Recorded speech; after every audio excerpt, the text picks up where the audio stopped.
Hello, it's Father Samuel Hakeem in Chicago with a word of hope for Monday of the fourth week in Ordinary Time. Well, as we continue Mark's Gospel, today we have one of the wildest scenes in the entire Gospel, at least in my opinion.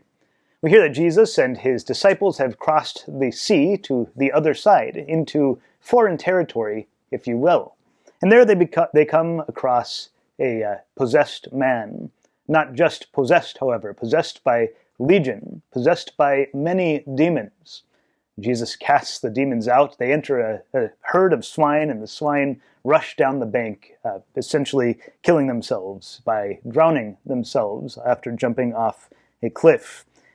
It is wild, and it's understandable that the swineherds and the people of the village are a little bothered by it, and in fact ask Jesus to depart from their land. There's this intriguing part, though, at the end of the gospel with the man who has been cured. The man tries to get into the boat with Jesus, we hear, and pleaded to remain with Jesus. But Jesus would not permit him and told him instead to go home to your family and announce to them all that the Lord in his pity has done for you. And the man went off and began to proclaim in the Decapolis what Jesus had done for him, and all were amazed. So this man was healed and wanted to follow Jesus immediately. But Jesus says, no, go home and reunite with your family and tell them what the Lord has done to you. It's a good image for our own lives of healing. Now, I imagine not many, if any of us, have had hundreds of demons cast out from us, but we all in our own ways have received healing from the Lord. A healing which should urge us to follow him more closely. But in doing so, we often have to reconcile with our loved ones, with those closest to us here on earth as well.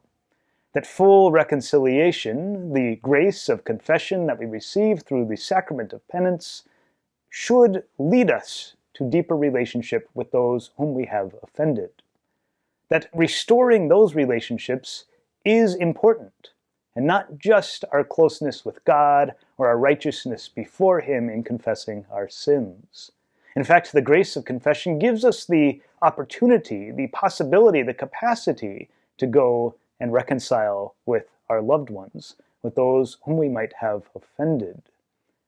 This is really the blessing of the Paschal Mystery, that it doesn't just kind of cover over our sins and make us good enough before God, but truly empowers us to reunite with those whom we might have offended, so that we can bring them along with us into the goodness of the gospel. Now, the work of forgiveness and reconciliation is not easy, but through God's grace, it does become possible. So who in your life do you need to reconcile with? How can you receive the grace of God and put it to work in your lives so that you can proclaim what God has done for you in a way which leads to this reconciliation? This is the good news, the hopeful news of the gospel. God bless you. Have a blessed day.